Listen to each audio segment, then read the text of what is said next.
Hello, आता हूं।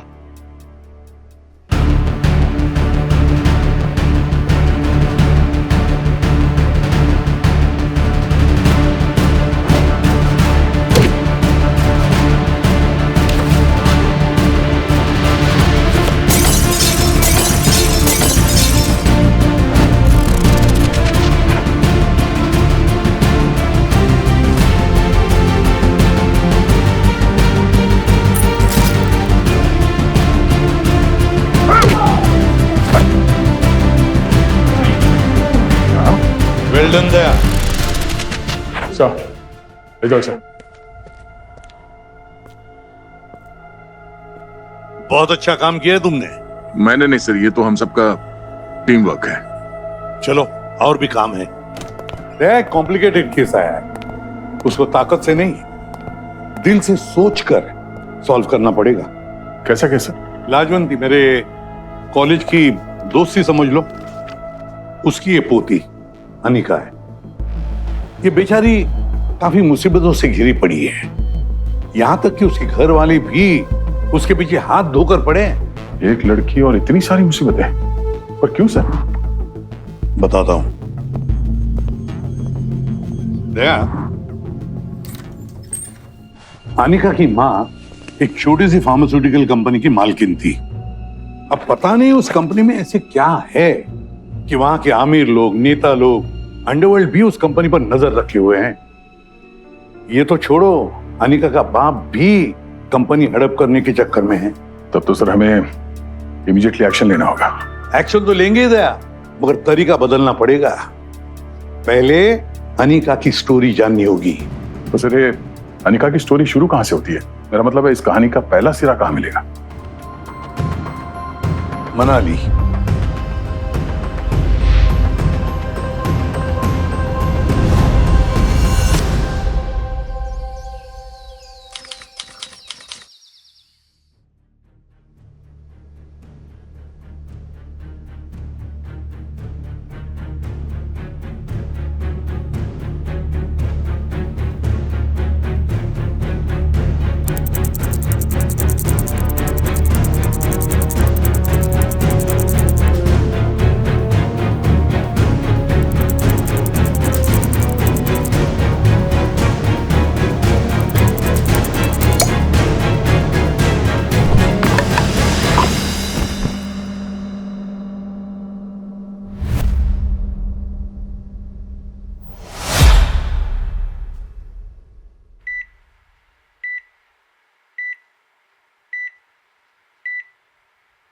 पापा,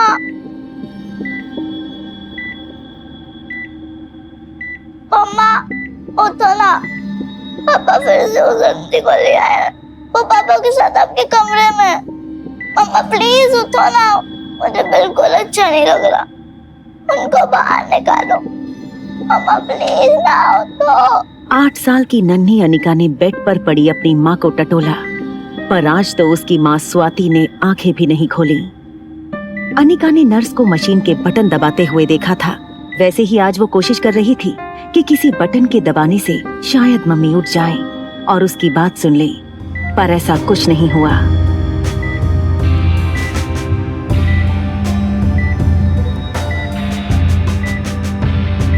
तभी अनिका की नानी रूम में आई। उसे रोता देख अपने पास खींच लिया। बेटा नहीं, बेटा रोते नहीं, इधर आओ। क्यों रो रहा है मेरा बच्चा? रोते नहीं। चलो रूम में चलते हैं, चलो नानी स्टोरी सुनाती है अच्छी वाली। चले, रोते नहीं है बेटा, रोते नहीं।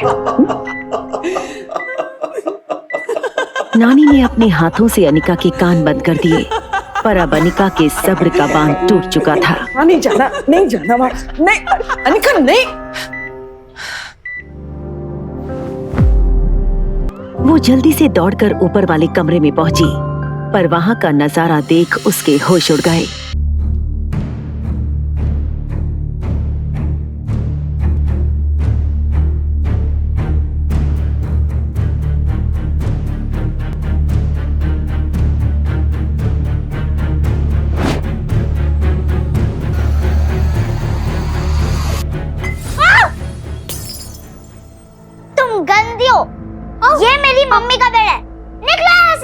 Are you all right? लड़ा गया यार, डर तो नहीं हो रहा तुमको? हाँ?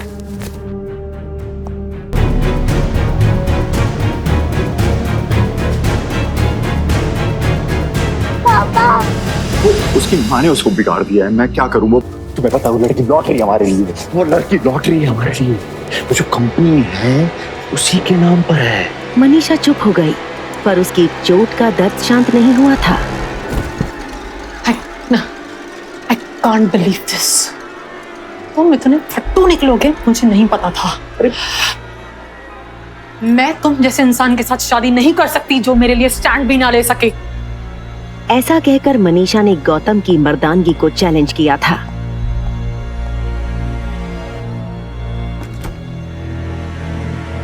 गौतम गुस्से से अनिका की ओर बढ़ा। पापा क्या करे गौतम? बापू या जल्लाद, कोई ऐसे मारते अपनी औलाद को?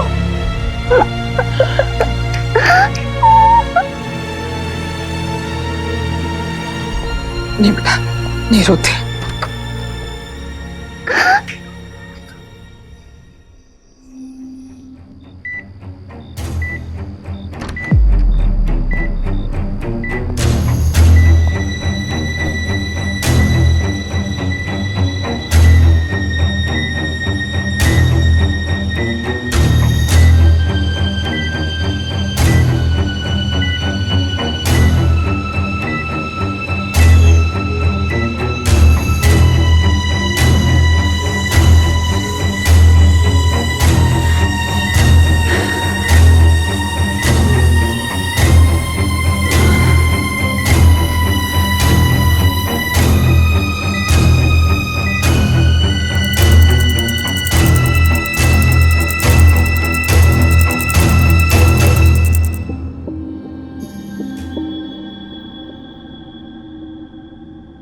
अनिका के पास अपनी बात कहने के लिए कोई नहीं था।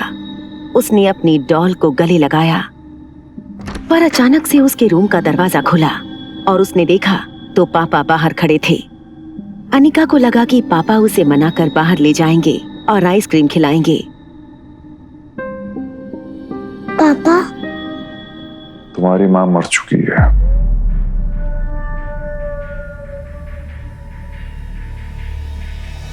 तुम्हारी माँ हमेशा के लिए भगवान के पास चली गई है,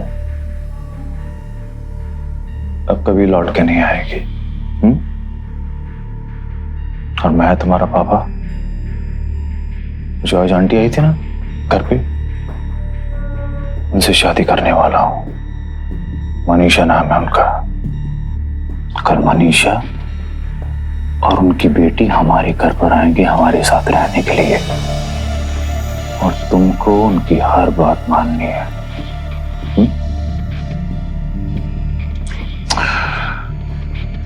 अब तुमको सड़क पे तो फेंक नहीं सकता मैं, तो जब तक तुम्हारी शादी नहीं हो जाती तुम्हें पालूंगा जरूर। उसके बाद तुम्हारा क्या करना है तो तुम्हारा पति देखेगा।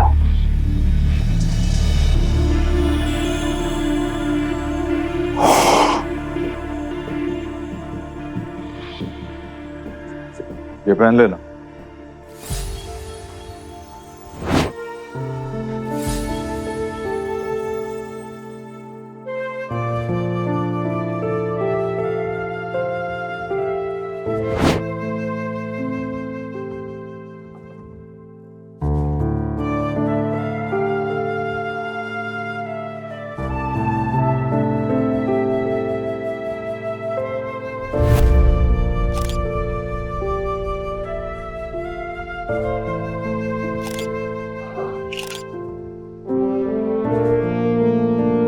अनिका को समझ ही नहीं आया कि उसके लिए क्या ज्यादा बुरा था, उसकी माँ का मर जाना या उसका जिंदा रहकर अपने पिता और सौतेली माँ के जुल्म सहना।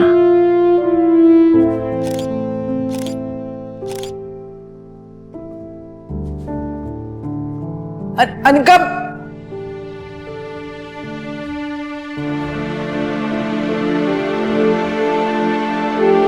मम्मा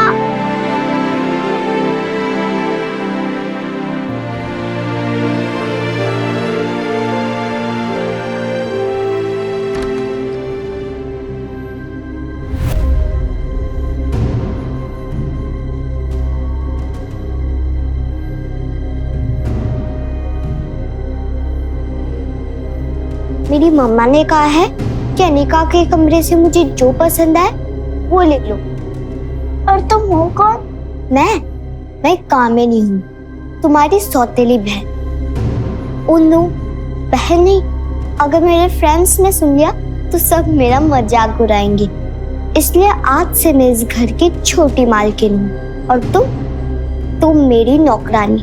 ओके, अब चलो मेरा पहला ऑर्डर मानो। ये बॉक्स खोलो, तुम्हारे लिए सरप्राइज।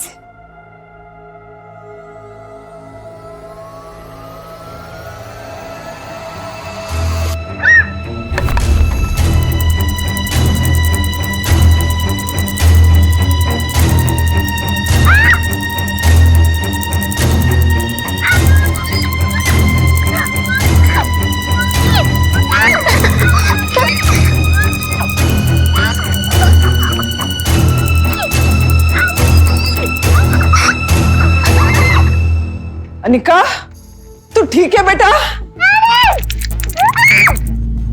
तभी कामिनी ने देखा कि अनिका की नानी इसी तरफ आ रही है और वो जल्दी से भाग गई। अनिका,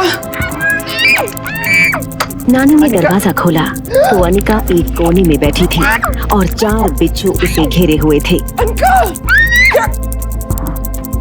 अनिका, नानी, बचाओ!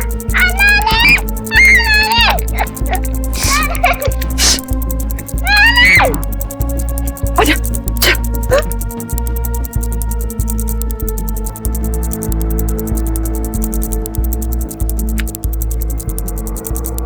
कुछ नहीं हुआ, नानी आ गई थी ना, कुछ नहीं होने दूंगी। अब बैठ जा बेटा।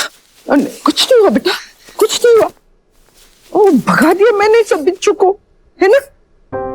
नानी, ये घर अब अच्छा नहीं है, यहाँ पे गंदे लोग रहते हैं। मैं अभी मम्मी के पास चली जाऊँ तो अच्छा रहेगा ना? नहीं, ऐसे नहीं बोलते बेटा, गंदी बात, गंदी बात। देखो पता है, तू जब बड़ी होएगी ना तो तू इतनी स्ट्रांग हो जाएगी कि ये कामिनी तो क्या, बिच्छू भी तेरा कुछ नहीं बिगाड़ पाएगा। मेरा स्ट्रांग बच्चा।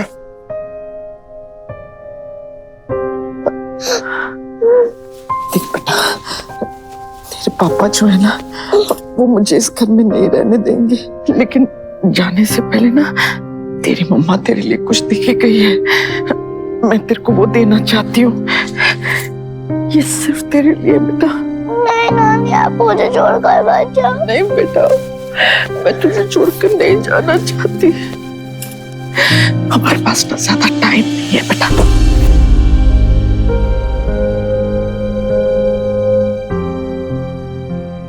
बहुत सेवा कर ली आपने हमारी, स्वाति भी जा चुकी है, आप भी जाए। बेटा मैं इस हाल में छोड़कर कैसे जाऊं? वो इसका बाप जिंदा है अभी, इसकी चिंता करने की जरूरत नहीं है आपको। इनके सामान बाहर करो प्लीज। चाहिए नानी, चाहिए प्लीज, जल्दी।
अब मनीषा और कामिनी के लिए कोई पाबंदी नहीं रही। वो गौतम के पैसे पानी की तरह बहाने लगी और अनिका के लिए घर नर्क से भी बदतर बन गया। घर का पूरा काम उसे करना पड़ता। नौकर भी उसकी ये हालत देख चौंक जाते। और जब खाने का वक्त आए तो जली हुई रोटियां मिलती खाने में।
पर मनीषा यहाँ नहीं रुकी।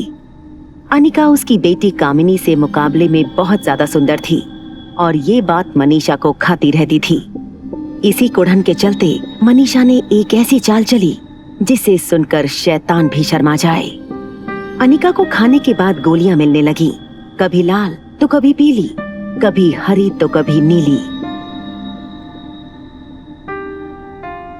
उसके लिए अलग से खाना बनने लगा, ज्यादा से ज्यादा तेल वाला।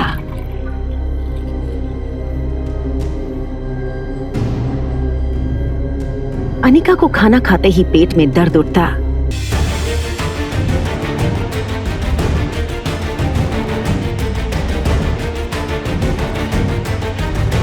पर एक दिन इन जहरीली गोलियों ने अपना जहरीला असर दिखाया। खाना खाते ही उसे उल्टियां होने लगी। मनीषा ये देखे उससे पहले नौकर साफ करने लगे, पर कामिनी ने ये देख लिया और मनीषा गुस्से में लाल होती हुई आई। पारस रुको, क्या किया ये? अरे मनोज लड़की, सारा घर गंदा कर दिया तूने मेरा। अब क्या इस महारानी के लिए होटल से खाना मंगवाना पड़ेगा? रुक जा, तुझे आज बताती हूँ। मम्मा इसे नहीं छू सकती, लेकिन इसकी डॉल को तो सजा दे सकते हैं ना।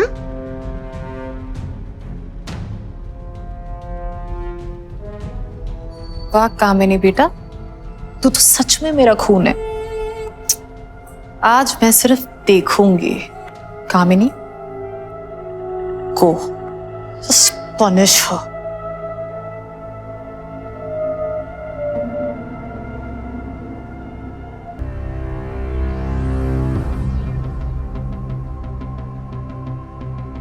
अनिका ने कई रात अपनी डॉल को गले लगाकर निकाली थी। इसी डॉल को गले लगाकर वो रोती रहती थी।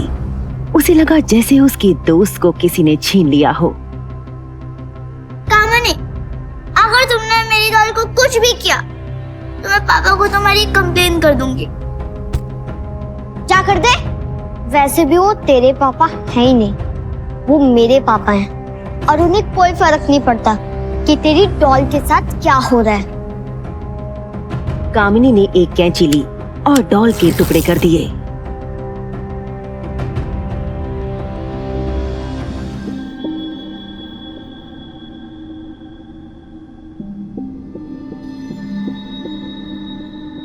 अनिका का इकलौता फ्रेंड भी उसने छीन लिया।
मम्मा,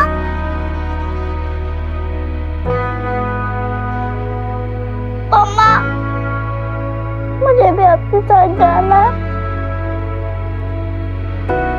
मेरी बच्ची, अभी तुम्हें इसी दुनिया में रहकर अपना घर बसाना है। पापा का घर अच्छा नहीं है, मन करता है भाग जाऊं। नहीं बेटा, इधर आओ, बैठो इधर।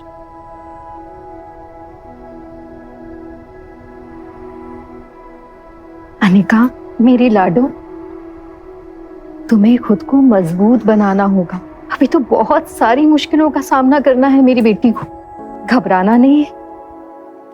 जब सही समय आएगा तो बहुत सारे अच्छे और सच्चे लोग आएंगे, तुम्हारी मदद करेंगे। लेकिन तब तक आप अपने आप को संभालोगे ना? जरूरत पड़ने पर मम्मा फिर से आएगी अपनी बेटी के पास, लेकिन तब तक तुम अपना ख्याल रखो। प्रॉमिस करो, पक्का प्रॉमिस?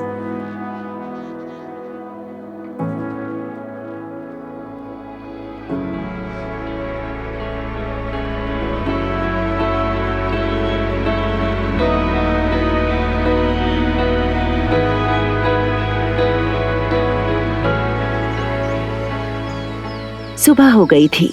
अनिका की नींद खुली और उसने अपने आंसू पोंछते हुए कपड़ों को एक दूसरे से बांधकर एक नई डॉल बनाई।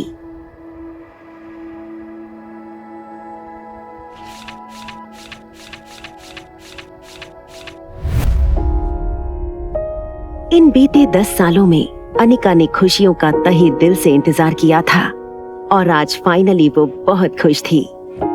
उसकी शादी शहर की सबसे बड़ी बिजनेस फैमिली के इकलौते वारिस कुणाल डोगरा से होने वाली थी।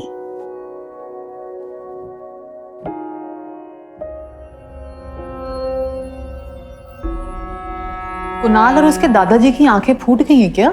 जो मेरी कामिनी के होते हुए इस मोटी के साथ जिंदगी की लड़ाई लड़ने चला है। यानी कुणाल ने इस भैंस बदसूरत में देख क्या लिया? इसे तो देख के हाथी भी अपना मुंह छुपा ले। दरअसल मनीषा ने जो दवाई और खाना अनिका को दिया था, उससे अनिका के हार्मोन्स बिगड़ गए थे और उसका वजन अचानक से बढ़ गया था। देखते ही देखते वो 120 किलो की हो गई और लोग उसका मजाक बनाने लगे।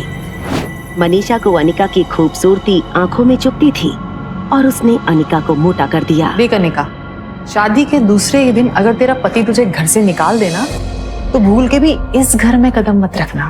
देख क्या है ना, हमने तो इस मोटी को पूरी जिंदगी पाल लिया, अब हमारी जिम्मेदारी हो गई है खत्म। चलो तैयार हो जाओ।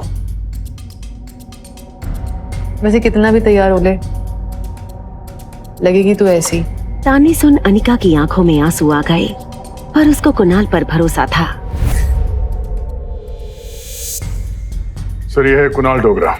शक्ल से गड़बड़ लगता है सर। इसके पूरे फैमिली का नाम खराब है, बहुत सारे केसेस में इन्वॉल्व है ये लोग। वही तो, एक्सटॉर्शन, धोखाधड़ी, अरे कितने सारे मर्डर सस्पेक्ट्स इनके लिए काम करते हैं। समझ में नहीं आता दया, इस अनिका की शादी कुणाल से हो क्यों रही है?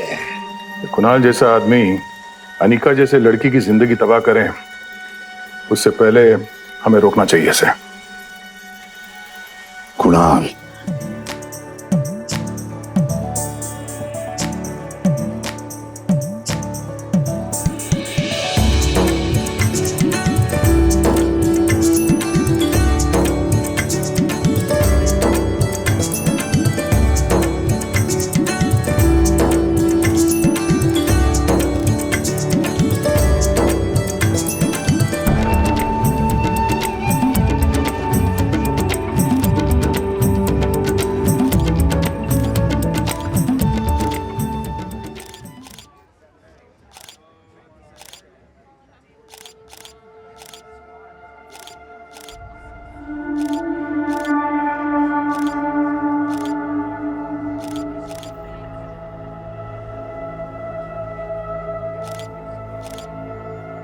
अनिका की सारी प्रॉब्लम्स आज खत्म होने वाली थी। शादी खत्म हुई और अनिका को किसी ने एक पर्ची दी। उसमें लिखा था कि उसकी शादी का गिफ्ट ऊपर वाले कमरे में इंतजार कर रहा है।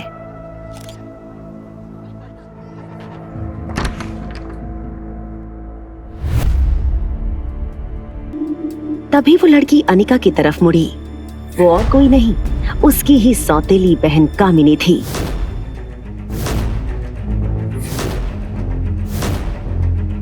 अनिका, इतना चौंकने की जरूरत नहीं है। अब तो तुम हमें ऐसी देखती ही रहोगी। पर क्यों? मेरे साथ ही ऐसा क्यों? पूरी दुनिया में तुम्हें सिर्फ मेरा ही पति मिला था। पति? अनिका, अनिका, कौन सी दुनिया में रह रही हो तुम? दिमाग खराब तो नहीं हो गया है तुम्हारा? कुणाल तुमसे प्यार नहीं करता। इनफैक्ट कोई भी लड़का तुम्हें प्यार क्यों करेगा? तुमने अपनी शक्ल आईने में देखी है? नहीं आईना पर इस भारी शरीर के साथ कोई लड़का तुम्हें हाथ भी नहीं लगाना चाहेगा। एक मिनट मैं पूछ के बता दूं। कुणाल, तुम हाथ लगाओगे इसे? अनिका को ये सुन झटका लगा। शादी तय होने के बाद कुणाल को ही उसने जिंदगी माना था। उसने कुणाल की तरफ बड़ी उम्मीद से देखा, पर कुणाल बस हंस दिया और बोला, क्या मैं इसे हाथ लगाऊंगा? मैं अंधाओं के लिए अगर सोचूंगा तब भी नहीं लगाऊंगा। तो मुझे करोड़ों रुपया भी देना तब भी तुझे हाथ नहीं लगाऊंगा। अनिका को लगा जैसे वो जिंदा है पर सांस नहीं ले पा रही है। उसने रोते हुए पूछा, तो फिर शादी क्यों की? और तुम्हें क्या मिल जाएगा मुझे ऐसे जेल में कैद करके? हाँ, तुम्हें परेशान करने के लिए ना मुझे किसी रीजन की जरूरत नहीं है। बाय द वे अनिका, तुम्हारे पीठ पीछे मैंने कुणाल के साथ क्या क्या किया है ना, इसका तो तुम्हें अंदाजा भी नहीं है।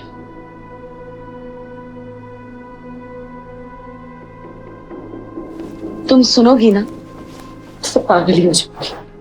और तुम्हें क्या लगा था कि शहर के सबसे बड़े बिजनेसमैन का वारिस तुम्हारे गले में मंगलसूत्र डालेगा और तुम्हारी लाइफ सेट हो जाएगी?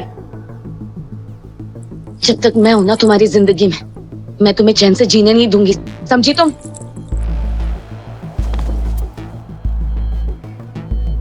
सुनो अनिका, ऐसा है कि तुमको मैंने तस्वीर देखते ही रिजेक्ट कर दिया था। शादी करने का मेरा मन नहीं था। अब पहाड़ के नीचे दब के मरने से तो अच्छा था कि मैं आत्महत्या कर लेता, हैं? स्वर्ग सुधार लेता। तुम भी खुश, हम भी खुश। दादाजी, पता नहीं क्या देख लिया तुम में उन्होंने। जिद बांध बैठे, इससे शादी नहीं करेगा तो जायदाद नहीं दूंगा। अगर ये धमकी नहीं मिलती ना मुझे कि जायदाद से बेदखल कर दूंगा, मैं कसम से शादी नहीं करता। लेकिन सच में कामिनी, सुनो, तुम थोड़े ज्यादा कपड़े पहन के नीचे आ जाओ। दादाजी ने अगर तुमको ऐसे देख लिया ना, बड़ी दिक्कत हो जाएगी।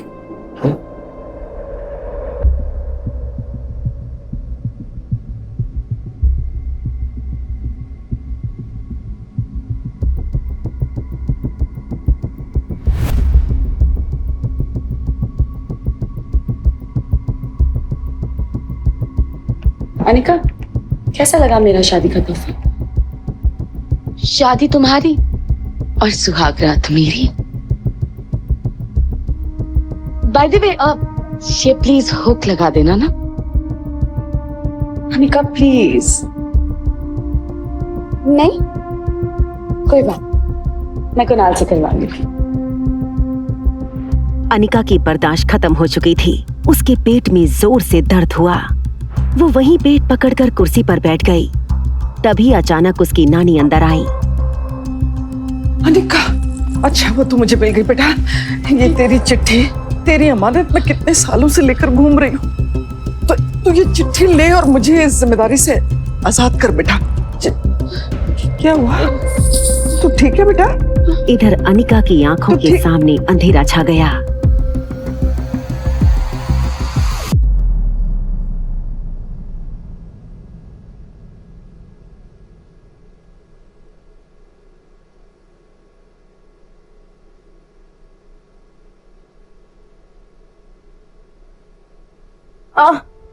अरे अनिका अनिका अनिका, आराम से आराम से आराम से। ऐसी हालत में ज्यादा इधर उधर हिलना ठीक नहीं है। एक बात बताओ, मैं तो तुम्हारा फैमिली डॉक्टर था ना, मुझे तो बता देती। डॉक्टर की बात अनिका को समझ नहीं आई। क्या हुआ है मुझे डॉक्टर? क्या हुआ है तुम्हें? मजाक अच्छा कर लेती हो। वैसे शादी के साथ में ऐसी खुशखबरी बहुत कम लोगों को नसीब होती है। मैं समझी नहीं, पेट में दर्द होने से कैसी खुशखबरी? अनिका, तुम मां बनने वाली हो। You are pregnant.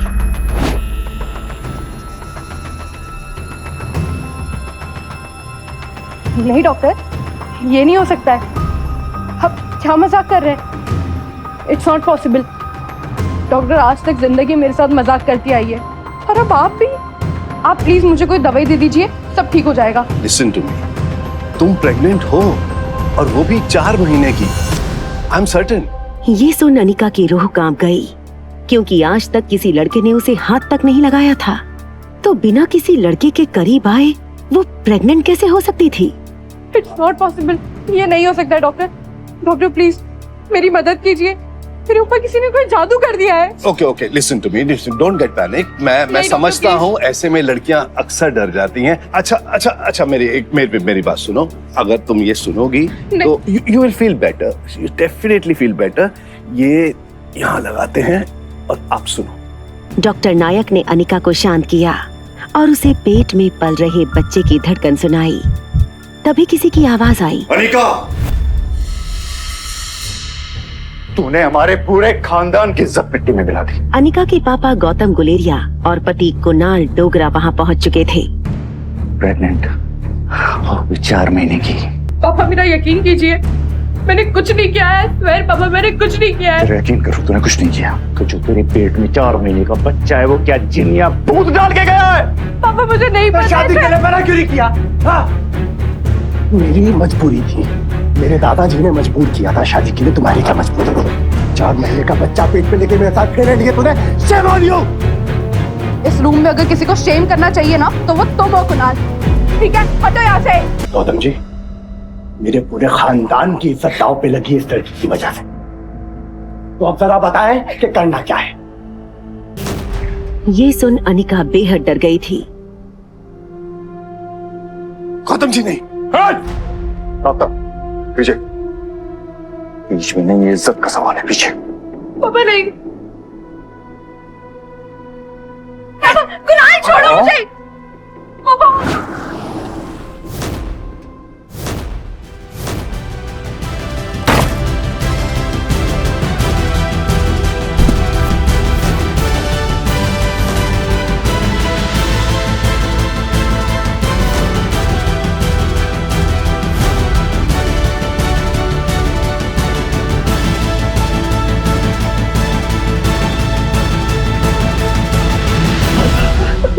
क्या हुआ?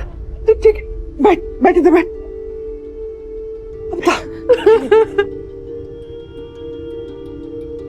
अनिका, डरना मत बेटा, अब तुम्हें कोई कुछ नहीं करेगा। आज से तुम मुक्त हो चुकी हो इस हैवान गौतम के बंधन से।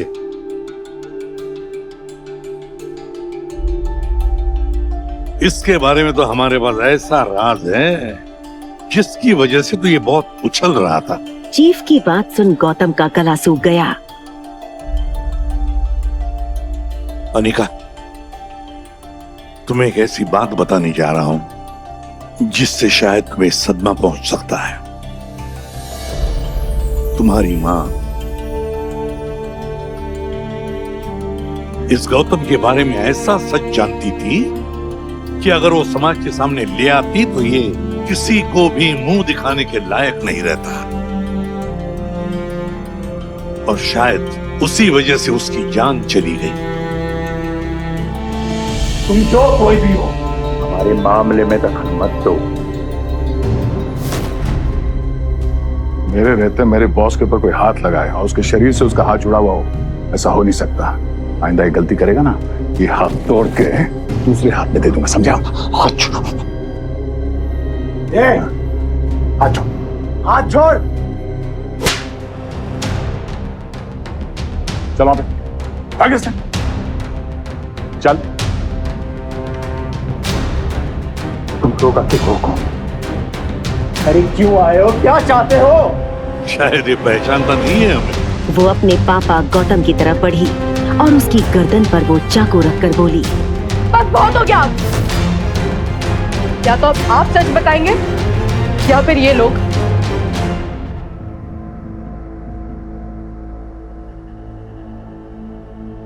सर, आपको जो कुछ भी मेरी माँ के बारे में पता है, प्लीज मुझे बता दीजिए।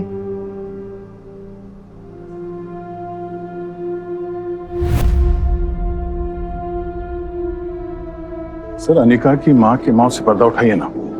क्या होगा अनिका का अगला कदम जब उससे इस मर्डर की सच्चाई के बारे में पता चलेगा?